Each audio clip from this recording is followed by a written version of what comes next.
ครับก็กลับมาพบกันในตอนที่2นะครับกับผมคนเดิมนะครับกฤษดาพงศ์พลนะครับวันนี้เราก็จะมาพูดขอเนี่ยทบทวนกล่าวย้อนไปในส่วนของก้าวที่1อย่างละเอียดอีกครั้งนะครับว่าในการที่เราจะเตรียมความพร้อมสู่การเป็นผู้ประกอบการ SME แล้วเนี่ยเราต้องมีหลักสำคัญนะครับ3ก้าวนะครับ9รู้นะครับในส่วนก้าวที่1เนี่ยขอสรุปอีกครั้งก็คือในเรื่องของการเตรียมความพร้อมสู่การเป็นผู้ประกอบการนะครับเราจะเน้นย้ำนะครับว่าเป็นการเตรียมความพร้อมฉะนั้นในเรื่องของการเตรียมความพร้อมเนี่ยท่านต้องมีความพร้อมในเรื่องอะไรบ้าง1พร้อมทั้งในเรื่องของความรู้นะครับพร้อมในเรื่องของทุนทรัพย์นะครับแล้วทีนี้เราจะมาขอกล่าวย้อนในดีเทลนะครับรู้ที่1ครับรู้ประเภทธุรกิจนะครับอย่างที่กล่าวไปในตอนที่แล้วคือท่านต้องรู้ว่าท่านทำอยู่ในธุรกิจอะไรนะครับรู้ที่2ครับรู้ว่าลูกค้าของท่านเนี่ยเป็นใครอยู่ที่ไหนสินค้าเนี่ยขายได้ที่ตลาดใดบ้างนะครับและต้องใช้ทรัพยากรใดเนี่ยมาในการผลิตนะครับและรู้ที่3เนี่ยเป็นรู้ที่สำคัญนะครับรู้เรื่องเกี่ยวกับกฎหมายนะครับว่าสิ่งที่ท่านทำอยู่เนี่ยอย่างน้อยต้องไม่ผิดกฎหมายนะครับหรือมีกฎหมายอะไรบ้างที่มาเกี่ยวข้องเพื่อส่งเสริมให้การผลิตของท่านเนี่ยเป็นไปตามที่ควรนะครับส่วนในตอนนี้เราจะมาพูดถึงก้าวที่2นะครับในเรื่องของรอบรู้การเงินการบัญชีนะครับก้าวที่2เนี่ยเป็นก้าวที่มีความสำคัญมากและเป็นก้าวที่พี่น้องเกษตรกรส่วนใหญ่มักจะขาดในส่วนนี้ไปเยอะๆเลยนะครับซึ่งถามว่าส่วนนี้สำคัญยังไงส่วนนี้ทำให้รู้ตัวเรานะครับรู้ว่าสิ่งที่เราทำมาเนี่ยในอดีตเป็นยังไงเพราะหลายครั้งเนี่ยพี่น้องเกษตรกรหลายๆท่านเนี่ยมักจะบ่นอยู่บ่อยครั้งเลยผลิตมาตั้งหลายปีเนี่ยพ่อปลูกมาตั้งหลายปีเนี่ยไม่เคยมีกำไรเลยตังค์มันหายไปไหนหมดก็ไม่รู้นะครับท่านต้องรู้จักก้าวนี้ก้าวที่2ครับรอบรู้การเงินการบัญชีนะครับในส่วนนี้จะประกอบด้วยว่าต้องรู้เรื่องอะไรบ้างนะครับรู้ที่4นะครับรู้ฐานะทางการเงินรู้ฐานะทางการเงินหมายความว่าอะไรรู้ฐานะการเงินคือรู้ฐานะทางการเงินของตัวท่านเองว่า1แล้วเนี่ยท่านมีสินทรัพย์อะไรบ้างนะครับในการทำธุรกิจเนี่ยในการเพาะปลูกเนี่ยท่านมีสินทรัพย์อะไรบ้าง2ท่านมีหนี้สินอะไรบ้างนะครับดูง่ายๆครับถ้าเรามีสินทรัพย์มากกว่าหนี้สินนะครับอันนี้เป็นภาพของสินทรัพย์นะครับหนี้สินอันนี้ถือว่าดีถูกไหมครับเพราะเรามีสินทรัพย์มากกว่านี้แต่ถ้าเกิดเนี่ยเรามีหนี้สินสูงกว่าสินทรัพย์ที่เรามีแสดงว่าเริ่มไม่ดีแล้วถูกไหมครับอันนี้เขาเรียกว่ารู้ฐานะทางการเงินก็คือรู้ว่าตัวเราเนี่ยมั่นคงขนาดไหนนะครับหลักๆก็จะเปรียบเทียบสินทรัพย์กับหนี้สินเป็นส่วนใหญ่นะครับในส่วนรู้ที่5นะครับส่วนนี้เป็นสำคัญเลยรู้จัดทำบัญชีนะครับทุกวันเนี่ยเราผลิตแล้วเราขายแล้วเพราะส่วนใหญ่เนี่ยจะเป็นการผลิตเพื่อใช้ในการบริโภคในครัวเรือนถ้ามีส่วนเหลือเนี่ยเราก็เอาไปขายนะครับแล้วก็ทำอย่างนี้เรื่อยสรุปว่าพอ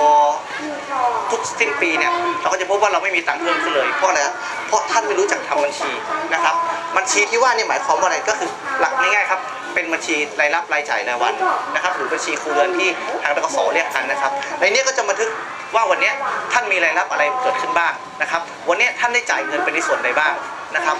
ถ้าท่านทำตัวนี้ท่านจะเห็นได้ว่ารายจ่ายของท่านเนี่ยมันสูงกว่ารายได้หรือเปล่า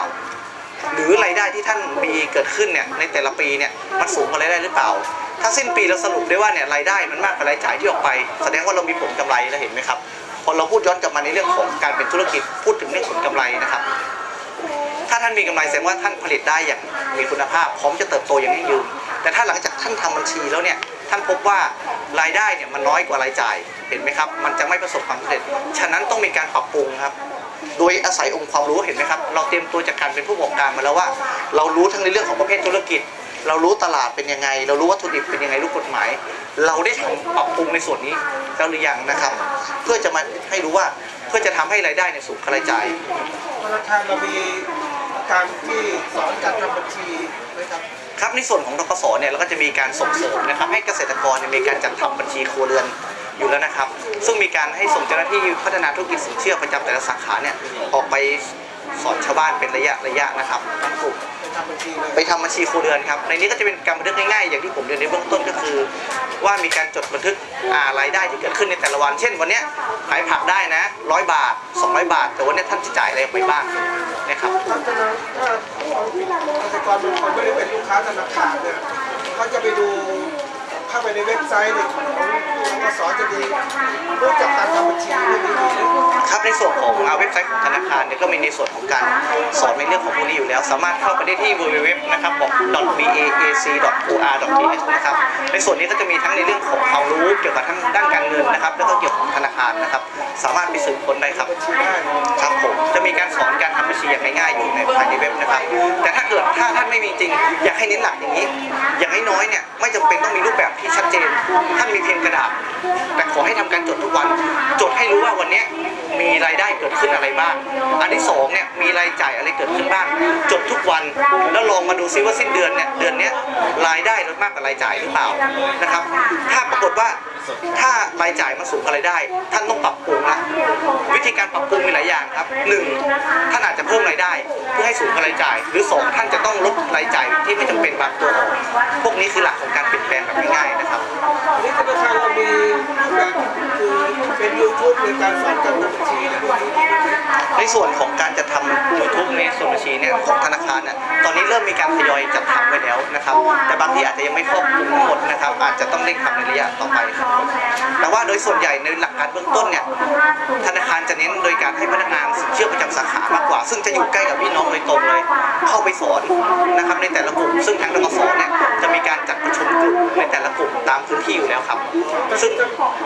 การลงทุนไม่ได้เป็นสมาชิกของธกสนี่จะไปสอนได้เลยสามารถเข้าร่วมได้ครับเป็นปกติเราเปิดเป็นลักษณะของเป็นเวทีประชาคมมีการส่งเจ้าหน้าที่ไปให้ความรู้อยู่แล้วซึ่งท่านที่สนใจนะครับสามารถเข้าร่วมได้ตลอดครับทางธนาคารไม่จำกัดสิทธิ์เฉพาะเป็นลูกค้าธนาคารเท่านั้นเป็นพี่น้องเกษตรกรถือว่าเรามีส่วนช่วยดูแลซึ่งกันและกันสามารถเข้าร่วมในกิจกรรมนี้ได้ครับครับในส่วนหลังจากเรารู้ที่5ไปแล้วรู้จักทำบัญชีนะครับทีนี้รู้ที่6ครับสำคัญมากคำว่ารู้จักทำแผนธุรกิจหลายท่านงงแผนธุรกิจคืออะไรมันเป็นอะไรที่ไกลตัวมากมันมีอยู่เฉพาะธุรกิจหรือเปล่าจริงๆไม่ใช่ครับมันเป็นแผนที่ทุกคนควรจะมี1เนี่ยหลักของการจะทำแผนธุรกิจก็คือ1ท่านต้องรู้ว่าท่านจะผลิตอย่างไรนะครับผลิตอย่างไรนะครับอันที่2เนี่ยท่านผลิตมาแล้วเนี่ยท่านจะมีวิธีการบริหารจัดการยังไงเพื่อให้ผลผลิตที่ตั้งใจจะผลิตเนี่ยมันเกิดขึ้นได้จริงนะครับอันที่3ก็คือเขาเรียกของแผนการตลาดนะครับท่านต้องรู้ว่าท่านจะขายใครอันที่4เนี่ยก็จะเป็นเรื่องของเกี่ยวกับแผนการเงินถ้าเงินไม่พอเนี่ยจะทำอย่างไรหรือต้องใช้เงินเท่าไหร่นะครับอันนี้ผมขออธิบายอย่างละเอียดเข้ามาในแผนธุรกิจนิดนึงนะครับขอพักแป๊บนึง